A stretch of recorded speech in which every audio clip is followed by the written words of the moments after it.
Hello, ഇന്ന് നമ്മൾ കാണാൻ പോകുന്നത് എംബോസ്ഡ് ആയിട്ടുള്ള ആരി വർക്കാണ്. അതായത് ഇത് കണ്ടില്ലേ, സ്വല്പം വലുപ്പമുള്ള ബീഡുകൾ വെച്ച് നോക്കുമ്പോഴും അതിൻ്റെ ഒപ്പം തന്നെ പൊങ്ങി നിൽക്കുന്ന രീതിയിൽ സെറി ത്രെഡ് വെച്ച് എങ്ങനെയാണ് വർക്ക് ചെയ്യുന്നതെന്നാണ് കാണാൻ പോകുന്നത്.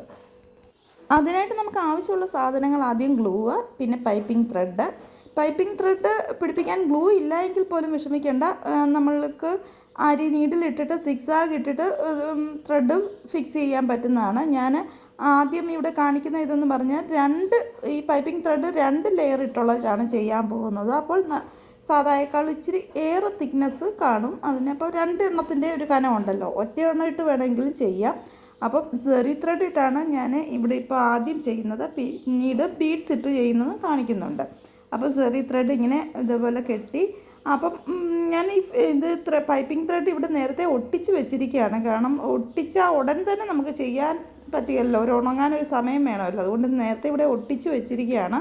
2 ലെയർ പൈപ്പിംഗ് ത്രെഡ് ഒട്ടിച്ച് വെച്ചിരിക്കുന്നു. അതിന് മുകളിലൂടെയാണ് നമ്മൾ ഈ സെറി ത്രെഡ് ഇട്ട് ചെയ്യാൻ പോകുന്നത്.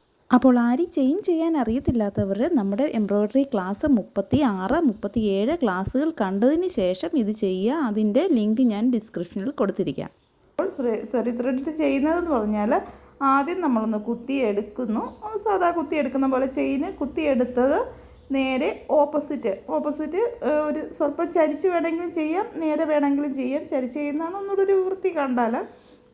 പിന്നെ ഈ സെറി ത്രെഡ് ഈ പൈപ്പിംഗ് ത്രെഡിൻ്റെ മുകളിലൂടെ നേരെ ക്രോസ് അപ്പുറേ കൊണ്ടുപോയി കുത്തുന്നു. ഒന്ന് കുത്തി അത് കഴിഞ്ഞ് ചെറിയതായിട്ട് ചെറിയൊരു ലോക്കായിട്ട് ചെറിയൊരു ചെയിനൂടെ അവിടെ നിന്ന് എടുത്തതിന് ശേഷം നമ്മൾ നേരെ ഓപ്പോസിറ്റ് ഇപ്പുറേ കൊണ്ടുവന്ന് കുത്തുന്നു, നമ്മൾ ആദ്യം കുത്തിയതിൻ്റെ അടുത്തായിട്ട്. അങ്ങനെ നമ്മൾ ഈ ഒരു പൈപ്പിംഗ് ത്രെഡ് കാണുകയില്ലാത്ത പോലെ ഫുള്ള് കവർ ചെയ്യാൻ പോവുകയാണ്. ഇവിടെ കുത്തുന്നു, 2 ഇടത്തും ഒന്ന് കുത്തി ഇപ്പുറേക്ക് വലിക്കരുത്. കാരണം അവിടെ ഒരു ചെറിയൊരു ലോക്ക് സ്റ്റിച്ച് ചെറിയൊരു ചെയിൻ കൊടുത്താലേ അവിടെ നിൽക്കുകയുള്ളത്. അങ്ങനെ വേണം അത് കൊടുക്കാൻ. അങ്ങനെ ചെയ്ത് നമ്മൾ ഈ ഒരു പൈപ്പിംഗ് ത്രെഡ് കാണുകയില്ലാത്ത പോലെ ഫുള്ള് ഫില്ല് ചെയ്ത് കഴിയുമ്പോൾ ആ ഒരു പൈപ്പിംഗ് ത്രെഡിൻ്റെ ആ ഒരു പ്രൊജക്ഷൻ ഉണ്ടല്ലോ, അത്രയും ഇങ്ങനെ എംബോസ്ഡായിട്ട് നിൽക്കും. അങ്ങനെയാണ് നമ്മൾ ഈ ഒരു വർക്ക് ചെയ്യുന്നത്. ഇതിന് ശേഷം നമ്മൾ ബീഡ്സ് ഇട്ട് എങ്ങനെയാണ് ചെയ്യുന്നതെന്ന് കാണിക്കുന്നുണ്ട്. അപ്പോൾ വീഡിയോ ഇഷ്ടപ്പെടുവാണെങ്കിൽ ലൈക്ക് ചെയ്യാൻ മറക്കല്ലേ. ബ്ലൗസിൻ്റെ ഒക്കെ നെക്കുകളൊക്കെ ചെയ്യുമ്പോൾ നമുക്ക് ഇതേപോലെ ഇങ്ങനെ ബീഡ്സ് വെച്ച് ചെയ്യാവുന്നതാണ്. അപ്പം വലിയ ബീഡ്സ് ഉപയോഗിച്ചാലും ആ ബീഡ്സിൻ്റെ ഒപ്പം തന്നെ നമ്മുടെ ത്രെഡ് വർക്കും പൊങ്ങി നിൽക്കുന്നതാണ്. ഇനിയിപ്പം നമ്മൾ ബീഡ്സ് ഇട്ട് ഈ എംബോസ്ഡ് വർക്ക് എങ്ങനെയാണ് ചെയ്യുന്നതെന്നാണ്. ആദ്യം ഞാൻ ചെയ്യുന്നത് 2 ലെയർ പൈപ്പിംഗ് ത്രെഡ് ഇട്ട് നല്ലതായിട്ട് എംബോസ്ഡായിട്ട് നിൽക്കുന്ന പോലെയാണ് ആദ്യമത്തേത്. അപ്പോൾ ഈ നമ്മൾ ത്രെഡ് കൊണ്ട് ചെയ്ത പോലെ തന്നെയാണ് ഈ ബീഡ്സ് ഇട്ടും ചെയ്യുന്നത്.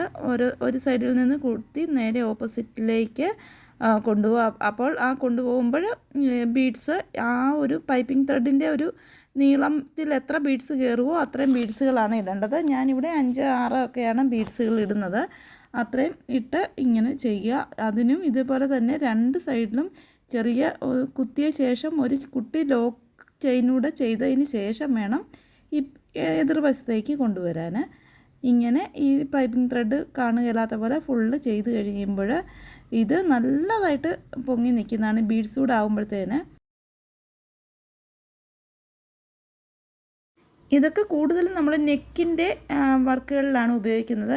വേറെ മറ്റുള്ള ലെയറുകളുടെ ഇടയിലായിട്ട് ഇങ്ങനെ ഒരു ലെയർ കൂടെ ചെയ്യുമ്പോൾ ഒരു ലെയർ മുത്ത് വാരി ഇട്ടേക്കുന്ന പോലെ തോന്നും. അടുത്തതായിട്ട് നമ്മൾ ഇത്രയും എംബോസ്ഡ് അല്ലാത്തത് ഒരു 1 ലെയർ മാത്രം പൈപ്പിംഗ് ത്രെഡ് ഇട്ടിട്ടാണ് ചെയ്യുന്നത്. ചെയ്യുന്ന വർക്ക് സെയിം തന്നെയാണ്. അപ്പോൾ അങ്ങനെ ചെയ്യുമ്പോൾ ഈ ഒരു തിക്നെസ് ഒക്കെയാണ് വരുന്നത്. ഇനിയിപ്പം നമ്മൾ എംബോസ്ഡ് അല്ലാതെ പൈപ്പിംഗ് ത്രെഡ് ഒന്നും ഉപയോഗിക്കാതെ ഈ ഒരു വർക്ക് ചെയ്താൽ എങ്ങനെയാണ് ഇരിക്കുന്നതെന്നാണ് ഇപ്പോൾ കാണിക്കുന്നത്. അപ്പോൾ ഈ മിഷൻ നൂലിട്ടാണ് ഞാൻ ഈ ബീഡ്സിൻ്റെ എല്ലാ വർക്കുകളും ചെയ്തിരിക്കുന്നത്. സെറി ഇട്ടല്ല, മിഷൻ നൂല് മാത്രമേ ഉള്ളൂ. അപ്പം ചെയ്ത് കഴിയുമ്പോൾ ഇതുപോലെയാണ് 2 പൈപ്പിംഗ് ത്രെഡ് ഇട്ടിട്ടുള്ള ഏറ്റവും എംബോസ്ഡ് ആയിട്ടുള്ളത്. ഇത് നേരെ ഒന്നും ഉപയോഗിക്കാതെ ഫ്ലാറ്റ്, അത് ഒറ്റ ഒരു പൈപ്പിംഗ് ത്രെഡ് ഇട്ടിട്ടുള്ളത്. അങ്ങനെ 3 എണ്ണം ചെയ്ത് കഴിയുമ്പോൾ ഈ ഒരു ലുക്കിലാണ് വരുന്നത്. അപ്പോൾ ഈ 3 എണ്ണത്തിൽ ഏതാണ് ഏറ്റവും ഇഷ്ടപ്പെട്ടത്? ഏറ്റവും എംബോസ്ഡ് ആയിട്ടിരിക്കുന്നതാണോ, അതോ ഫ്ലാറ്റ് ആയിട്ടുള്ളതാണോ, അതോ മീഡിയം ആണോ? ഈ വർക്കിൻ്റെ കൂടെ ഇതേപോലെ ബീഡ്സൊക്കെ വെച്ച് നമുക്ക് നെക്കിലൊക്കെ ആക്കി ബ്ലൗസൊക്കെ ഡിസൈൻ ചെയ്യാവുന്നതാണ്. അപ്പോൾ എല്ലാവർക്കും താങ്ക് യു ഫോർ വാച്ചിങ്.